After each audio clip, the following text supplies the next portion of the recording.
เดี๋ยวเอาเข้ามาเด้ออย่าลืมเข้ามาคันมันชุกนะฮะคันมันชุกอย่าลืมเข้ามาเด้อระบ้ามาเดี๋ยวระบ้าชิมาแวะดอกมันชุกเลยก็โทรบอกระบ้านี่เด้อเลยครับโอ้กำลังใช่มากพี่น้องเนาะบ่ได้ฉีดยาบ่เดี๋ยวจะโหดซื่อใส่พุ่นใส่พุ่นใส่ขี้งัวขี้ไก่เนาะเลยพุ่นกำลังจ่อหลอกเลยพี่น้องงามแท้นี่อุดมสมบูรณ์นี่ปลูกไว้คันว่าจะชื่อขอเงินบ่มีเงินชื่อกับแพงเท่าไรเนาะเอาแบบซี่ได้บ่นี่นะเอาหูยเอามาเราได้นี่มันบอกเกาะมาปะโทบ่ตามถนนหนทางน้ำมันน่ะเนาะตัวหลายเครืออะไรนี่ให้บ่ล่าให้บ่น้อยแล้วปันกันคนละเครือให้น้องปันกันเด้อขอบใจหลายๆอ้ายขอบใจได้บ่ล่ะได้บ่อึ๊บมียังเนี่ยพักนี่ก็โดยจำนี่ก็พอแล้วนี่ก็พวกขอบใจหลายๆอึ๊บอะไรขอบใจเด้อโดยแบ่งกันเด้อขอบใจหลายๆเอา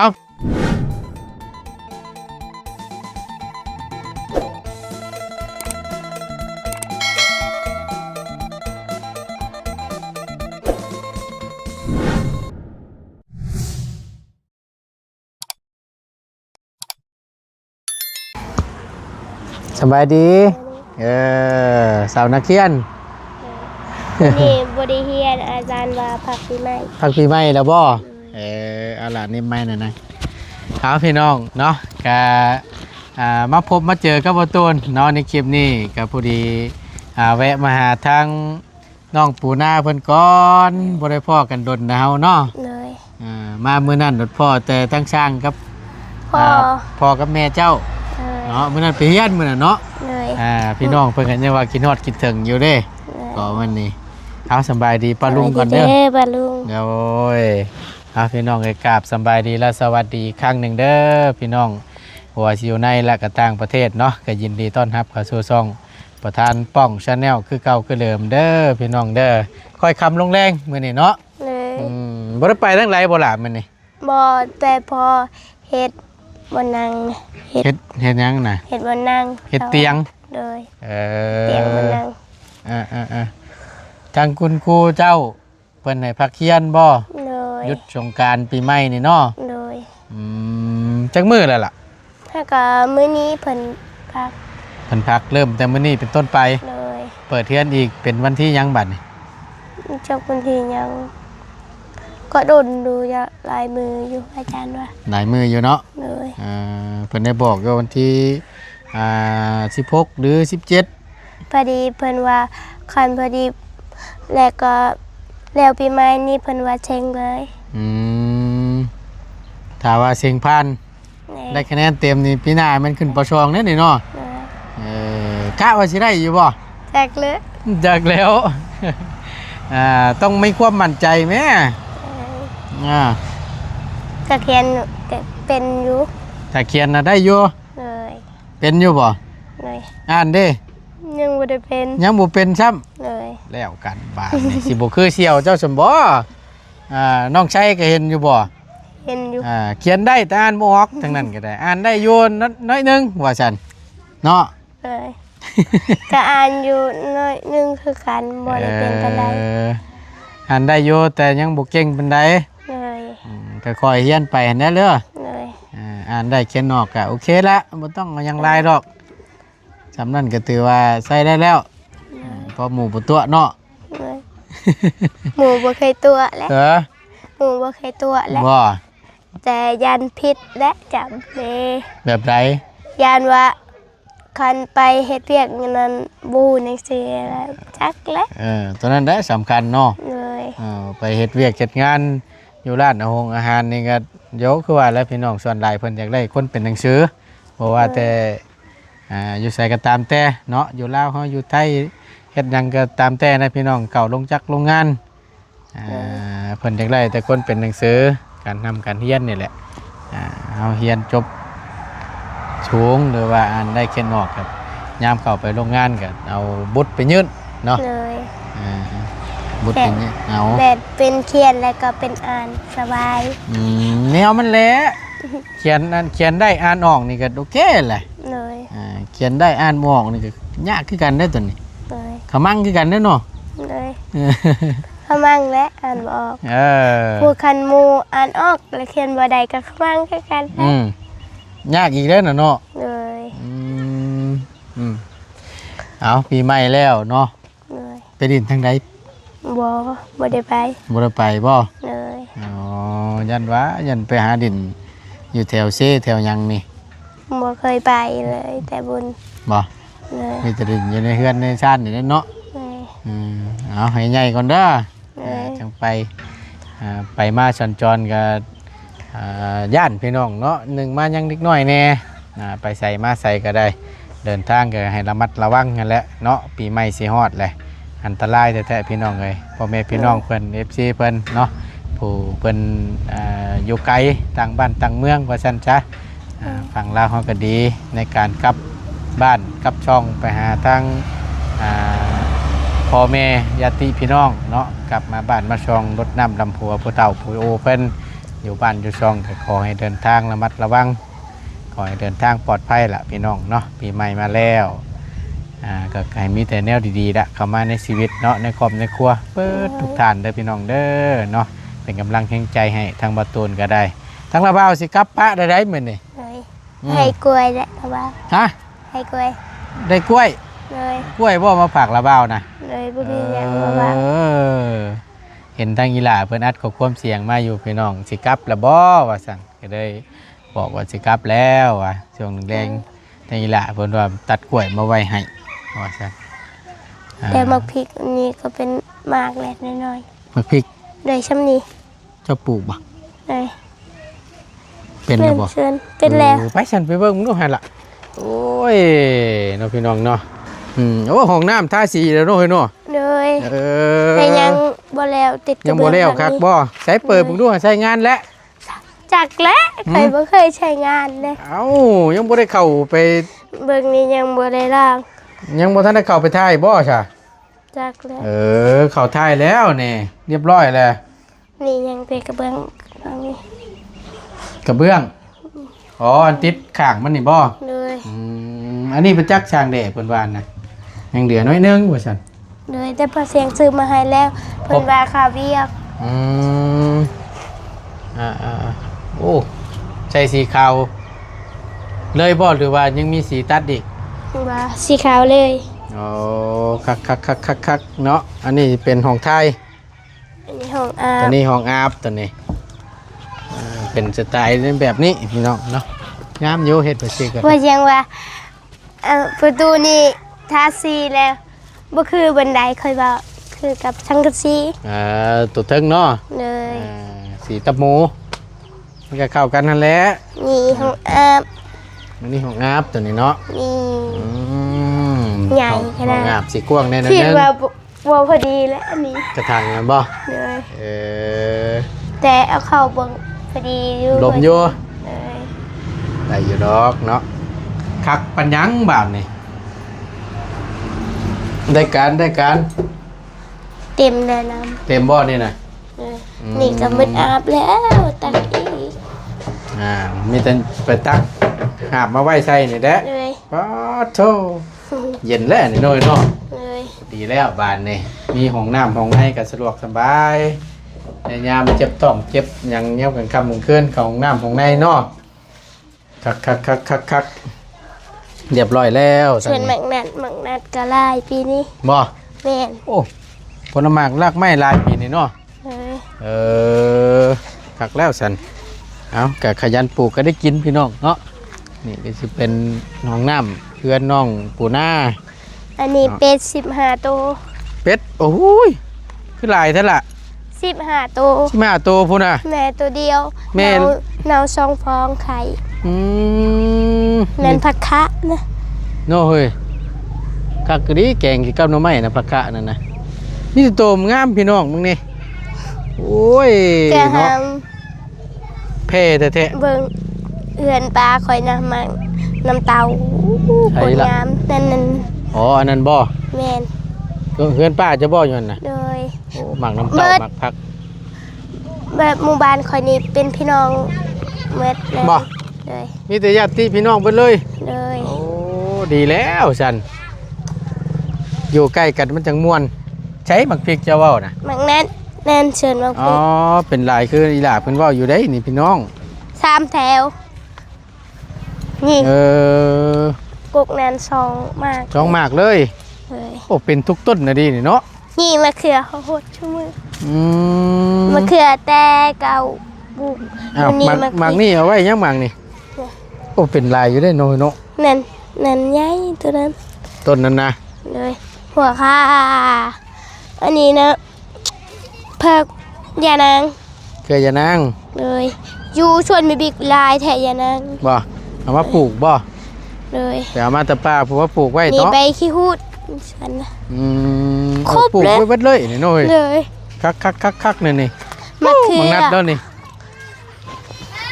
เดี๋ยวบ่าวเข้ามาเด้ออย่าลืมเข้ามาคันมันชุกนะ ฮะ ถ้ามันชุกอย่าลืมเข้ามาเด้ เอ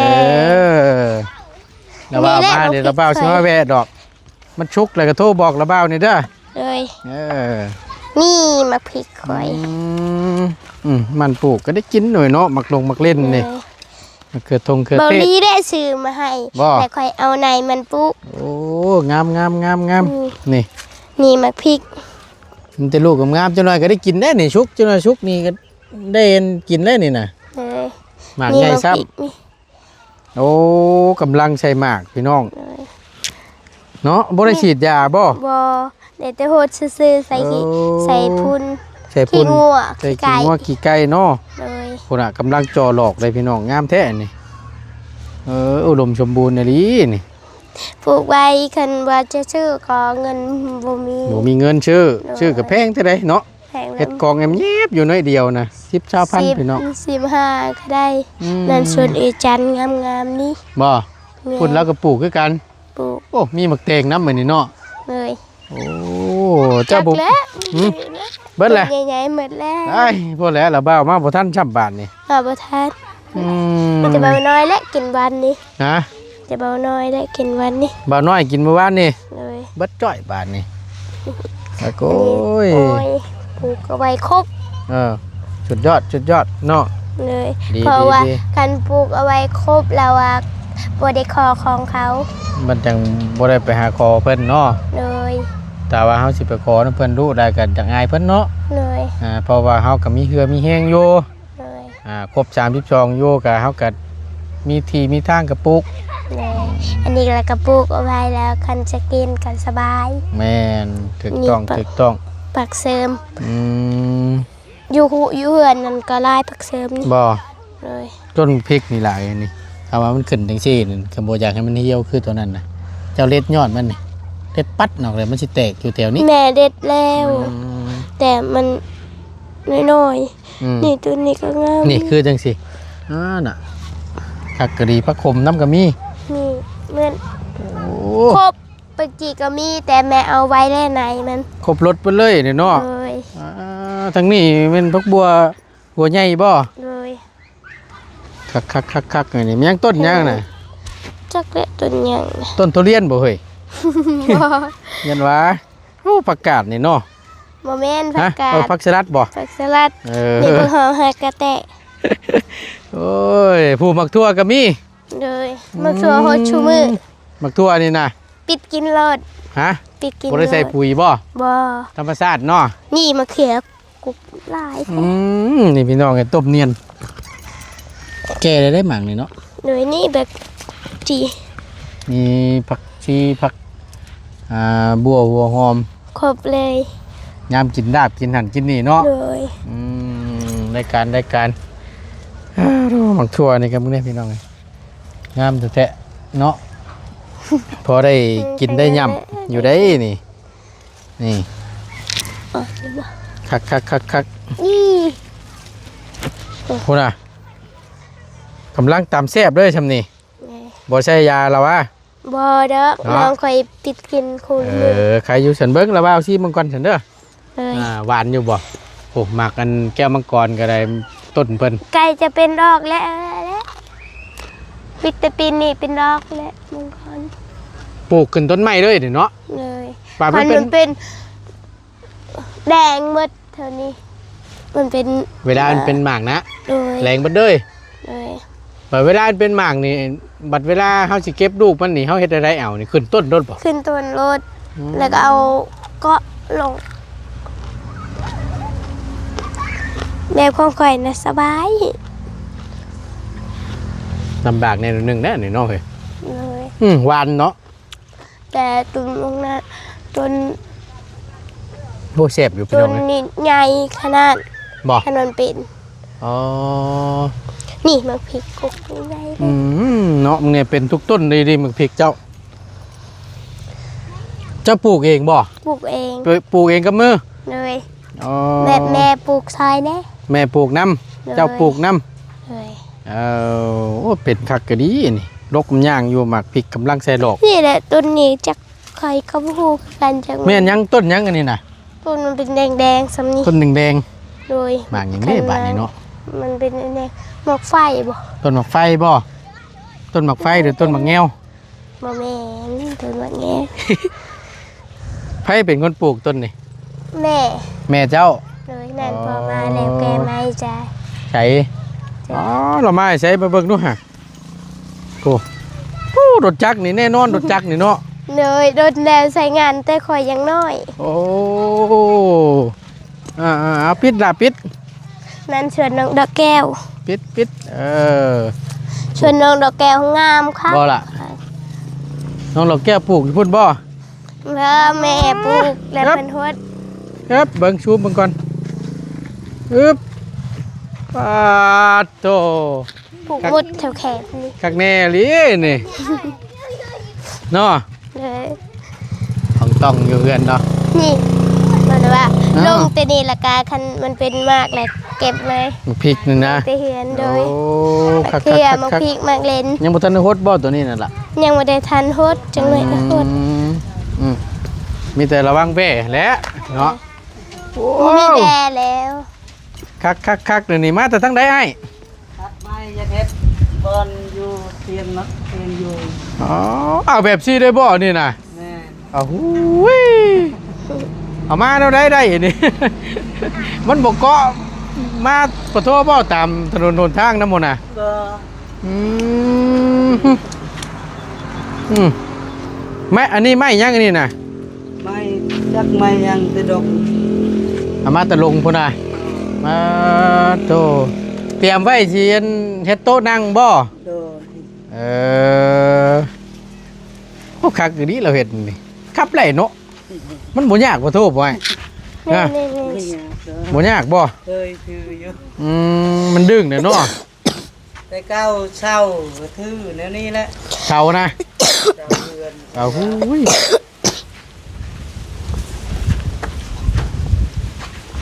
แต่จะเอาจะเอา ได้บ่ ได้ กลับมานี่เลยบ่ แม่นได้สิเดินทางลงนี่แหล้วช่วงแรงๆนี่แหละ โดน ก็ได้แวะเข้ามาอีหล่าเพิ่นก้อนว่ะ บ่มียังที่ตอน โด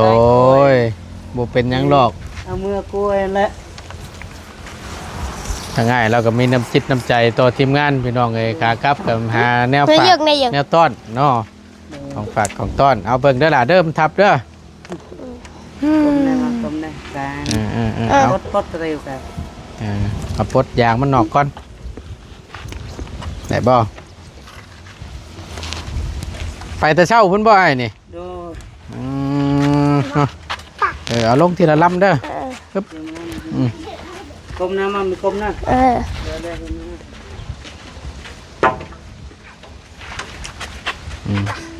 มหน้า เบิ่งเด้อคอยเด้อโอ้ยจังแม่นเป็นเวียกเป็นงานแท้ๆจักช่วยพ่อช่วยแม่ใช้แม่เจ้าไปใช้ฉันมันนี่ แม่ก็ประจันไม่คือ มัด กัน อันนี้แหละ อ๋อ ซอยกัน ช่วยกัน ให้นี่ อืม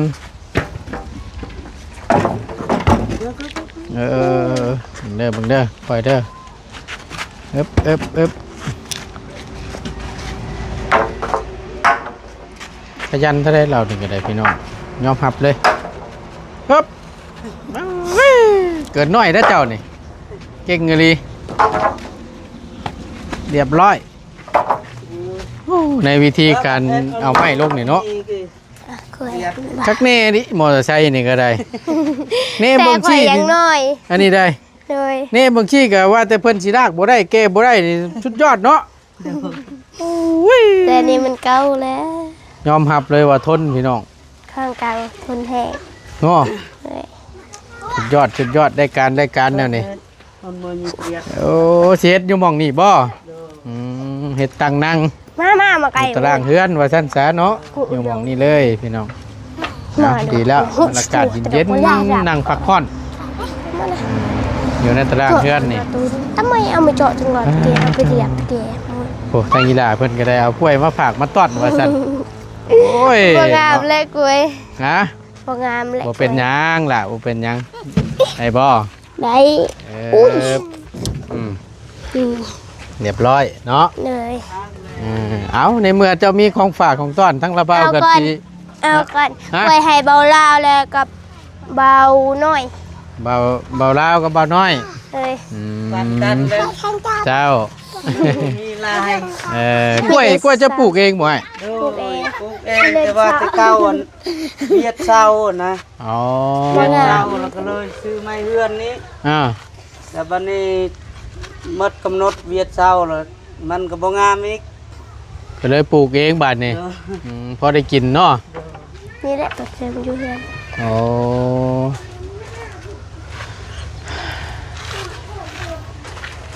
เนาะตัวหลายเครืออะไรนี่ ให้เบาลาวให้กล้วยน้อยแล้วปันกัน โอ้คนละเครือ ให้น้องปันกันเด้อ ขอบใจหลายๆอ้ายขอบใจ เออ ได้บ่ล่ะได้บ่อึ๊บ บ่มีหยังเนี่ยพักนี่ก็ โด